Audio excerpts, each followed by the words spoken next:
Hello everybody, and welcome to Game 3 in this best of 5 series between aTnDarkforce, spawning here as the Red Zerg, playing for Team Alternate, and his opponent, Mavagins, which is a code name for SlayerSMMA, part of Boxer's Team Slayer, a Code S South Korean player known for his just excellent micro, his excellent macro, and his all-around solid, strong, dominating play. Darkforce, for his part, known for his calm, macro-style Zerg play, known for his willingness to put it all on the line in more risky plays, maybe some type of a Nidus play, maybe 6 pools, 10 pools, something that really is going to leave you at a big disadvantage if you fail, but could win you the game right then and there. And now we have, for the map, is going to be Tal'Darim Altar LE. This is an enormous map, added, I think, in Season 2 of the Blizzard Ladder, and it is designed primarily for macro-style play. You can see the size of the Overlord on this mini-map. It is just an enormous map with tons of expansions all over the map, and a couple of 4 very important Zelnaga watchtowers. The player that holds these towers has vision of pretty much the entire center of the map. Very important. I can probably expect to see a lot of fighting over those towers in this game. And MMA has decided, for his part, not to wall off his ramp here. He might be going for the type of 2 racks early expand that he has been favoring, but no. I'm seeing a refinery go down for MMA. It looks like he's going to be going for a slightly different play. Even though the 2 racks pressure has been working for him, I think he might have been a little bit concerned about how long it took him in the last game to seal the deal. Maybe he feels that his drop was simply fortunate in its timing and not necessarily a result of his build, and so he's going to go for something a little bit different, mix it up.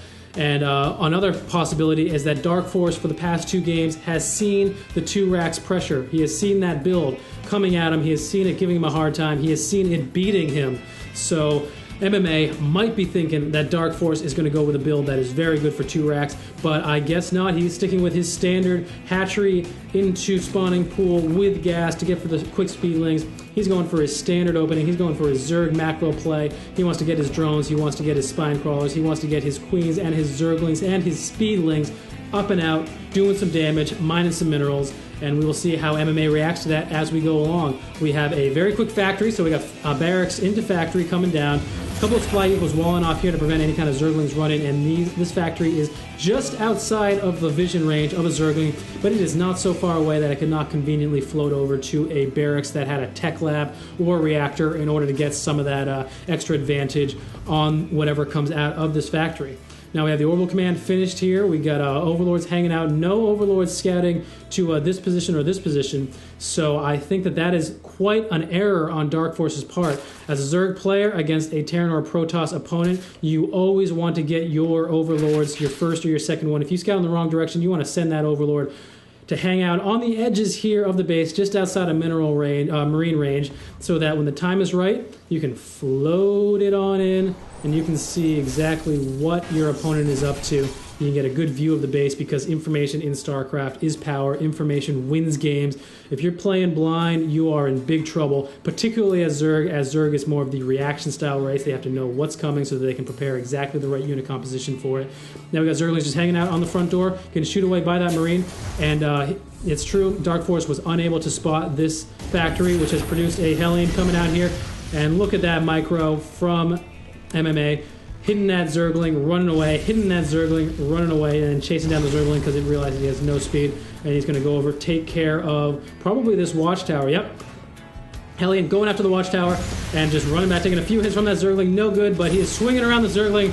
Look at that, perfect juke all the way around the Zergling. Only got another hit out of that, and Blue Flame is about halfway done, so I expect to see a lot of decent Blue Flame Hellion pressure. And now we have a starport going down with 2 more barracks, so we got a 1-1-1 build with a couple of ones in there, throwing in, so we're looking more like a 3-1-1 build to toss down these extra barracks, to toss in some marine pressure, get that reactor up, get some tech labs going, get stims, get combat shields, make it happen, and we even have another command center going down, which has been spotted by Darkforce. Positioning was not quite perfect on MMA, but it is perfect for floating over here and keeping it safe.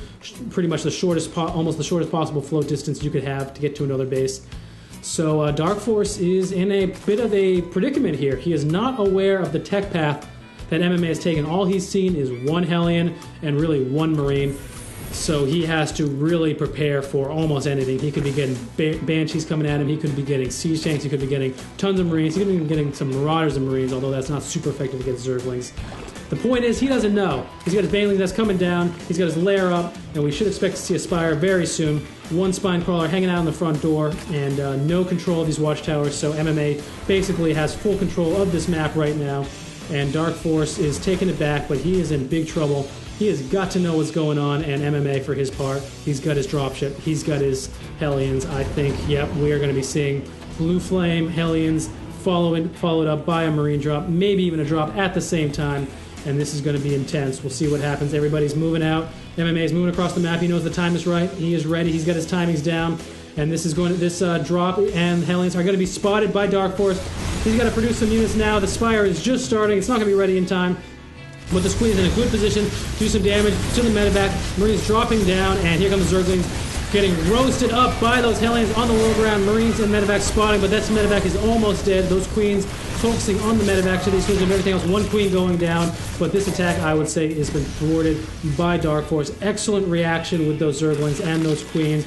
Queens with the MVP here, focusing on that medevac, forced MMA to fall back and not be able to deal any real significant damage, but he is not deterred. He's going to put those Hellions, fill that medevac up with Blue Flame Hellions, and this medevac might only have 14 hit points. It might not be able to heal these Hellions, but he's going to get in there, and look at this. This is going to be a great drop. Darkforce is unaware, and these Blue Flame Hellions are rushing in. Tons of drones already burned down. More drones going down. This is a drone barbecue. Zerglings coming in. Banelings coming in. But lots of Zerglings getting roasted down. And look at that big hit from those Hellions getting immediately lifted right before those Banelings would have made it in. Oh my god, that was perfect micro. You could even see the flame whipping around as those Hellions got lifted up by this medevac. And now the Zerglings running to where the Hellions used to be, but they're completely out of position now. And this is going to be a problem here as there are tanks and Marines. And these Zerglings getting all roasted up. Almost every Zergling getting destroyed for free. That was a huge loss. He needed those Zerglings for Banelings. And even that Baneling cocoon getting destroyed. And now we have MMA coming down with a nasty little push. He's got his Siege Tech nearly done. He's got more Blue Flame Hellions. These Hellions have lasted the whole game. Stim Pack is not finished. It's not even started. MMA is not concerned about Banelings. He thinks that with combat shields, these Siege Tanks, and these Hellions, he's going to be a hold off anything. He doesn't need Stim. Even these Mutalisks coming down. All these Hellions a little bit unprotected by the Marines. But now they're coming in. Marines are going to shoo away these Mutalisks, but not before Siege Tanks goes down. And now we have one of those things about this map. In these spawn positions, the Zerg player is extremely vulnerable to Terran players just sieging up down here and blowing away all of their stuff. Blowing up. In particular, the Siege Tanks can reach this gas. This Vespian geyser right here and destroy it and the drones. And if there are Siege Tanks in this area, they can actually shell away on a bunch of these mineral patches, and I have to say that Darkforce is in big trouble. There is an extremely powerful siege position here, and this Siege Tank tucked into this little corner, into this little crevasse, cannot get surrounded. Now Bailey's coming in, but getting just annihilated by Siege Tanks and Marines. And here come more Mutalisks trying to get rid of those Marines, but being supported by the medevacs. Almost all of those Mutalisks are going to die, and Darkforce is forced to GG. That is the end of that. He could not compete with just this extremely powerful positioning, the extremely powerful timing, and in particular the strong drops from the Blue Flame Hellions in his main, roasting away his Zerglings. His tech was just a little bit too far behind, and you can see later on his supply way too low, his macro slipping. He just didn't have the tech, he didn't have the injections, he didn't have the supply, he did not have the Zerglings, the Mutalisks, and the Banelings to take care of this very strong position. And MMA is going to advance. Darkforce, unfortunately, is out, and I will see you at the next game.